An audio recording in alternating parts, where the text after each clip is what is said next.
अच्छे लोगों के साथ हमेशा बुरा क्यों होता है? गीता में श्री कृष्ण ने दिया है अर्जुन को इसका जवाब। श्री कृष्ण ने अर्जुन को जवाब देते हुए समझाई है, ये बात लोगों को उनके कर्मों का फल हमेशा मिलता है। गीता सार। आपने महसूस किया होगा कि जो लोग अच्छे कर्म करते हैं वो परेशान रहते हैं, वहीं जो बुरे कर्म करते हैं वो खुशी से रह रहे होते हैं। अच्छे कर्म करने वाले परेशान होते हैं कि आखिर उन्हें इतनी परीक्षा क्यों देनी पड़ रही है, जबकि जो अधर्म की राह में हैं वो खुश हैं और जिंदगी का लुत्फ उठा रहे हैं। अगर आपके मन में भी ये सवाल आया है तो आज हम आपको इसका जवाब देंगे। ये जवाब वो है जो भगवत गीता में लिखा है और श्री कृष्ण ने अर्जुन को दिया था। भगवत गीता में वर्णित कथा के अनुसार जब भी अर्जुन के मन में कोई दुविधा होती थी तो वो श्री कृष्ण के पास पहुंच जाते थे। एक बार की बात है, अर्जुन ने भगवान श्री कृष्ण के समीप आकर कहा कि वो दुविधा में हैं और इसका जवाब वो श्री कृष्ण से चाहते हैं। श्री कृष्ण ने पूछा कि क्या सवाल है? अर्जुन ने कहा, मुझे ये जानना है कि अच्छे लोगों के साथ हमेशा बुरा ही क्यों होता है, वहीं बुरे लोग खुशहाल दिखते हैं। अर्जुन के मुंह से ऐसी बातें सुनकर श्री कृष्ण मुस्कुराए और कहा, मनुष्य जैसा सोचता है और महसूस करता है वैसा कुछ नहीं होता है, बल्कि अज्ञानता की वजह से वो सच्चाई नहीं समझ पाता है। अर्जुन उनकी ये बात समझ नहीं पाए। इसके बाद श्री कृष्ण ने क्या कहा वो जानते हैं।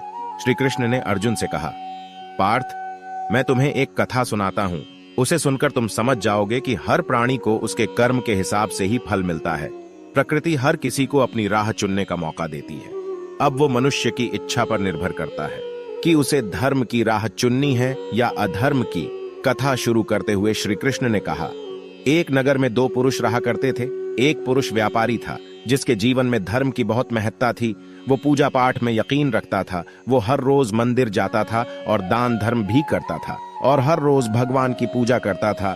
वहीं दूसरा पुरुष बिल्कुल विपरीत था। वो हर रोज मंदिर तो जाता था लेकिन पूजा करने नहीं, बल्कि मंदिर के बाहर से जूते चप्पल चुराने। उसे दान और धर्म से कोई लेना देना नहीं था। समय बीतता गया और एक दिन बहुत जोर की बारिश हो रही थी। इस वजह से मंदिर में पुजारी के अलावा कोई नहीं था।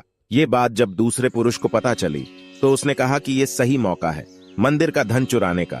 पंडित से नजर बचाकर उसने मंदिर का सारा धन चुरा लिया। उसी समय धर्म कर्म में विश्वास रखने वाला व्यक्ति भी मंदिर पहुंचा। दुर्भाग्य से मंदिर के पुजारी ने उसे ही चोर समझ लिया और चिल्लाने लगे। वहां लोग एकत्र हो गए और उसे बहुत मारा। किसी तरह वो बचते बचाते वहां से निकला तो दुर्भाग्य ने उसका साथ वहां भी नहीं छोड़ा। मंदिर के बाहर वो एक गाड़ी से टकरा गया और घायल हो गया। फिर वो व्यापारी लंगड़ाते हुए घर जाने लगा तो रास्ते में उसकी मुलाकात उस पुरुष से हुई जिसने मंदिर से धन चुराया था। उसने कहा, आज तो मेरी किस्मत चमक गई, एक साथ इतना सारा धन मिल गया। ये सब देखकर उसे बहुत बुरा लगा और उसने अपने घर से भगवान की सारी तस्वीरें निकाल दी। कुछ सालों बाद दोनों पुरुषों की मृत्यु हो गई। मरने के बाद जब दोनों यमराज की सभा में पहुंचे और भले पुरुष ने दूसरे व्यक्ति को देखा तो उसे बहुत गुस्सा आया। उसने क्रोधित होकर यमराज से पूछ ही लिया, मैं तो हमेशा अच्छे कर्म करता था, दान में विश्वास रखता था, उसके बदले जीवन भर मुझे अपमान और दर्द ही मिला और इस व्यक्ति को नोटों से भरी पोटली। आखिर ऐसा भेदभाव क्यों? इस पर यमराज ने कहा, पुत्र, तुम गलत समझ रहे हो। जिस दिन तुम्हारी गाड़ी से टक्कर हुई थी वो दिन तुम्हारे जीवन का आखिरी दिन था, परंतु तुम्हारे अच्छे कर्मों की वजह से तुम्हारी मौत सिर्फ एक छोटी से चोट में बदल गई। तुम इस दुष्ट व्यक्ति के बारे में जानना चाहते हो। दरअसल इसके भाग्य में राजयोग था, मगर इसके कुकर्मों और अधर्म की वजह से वो सिर्फ एक छोटी सी धन की पोटली में बदल गया।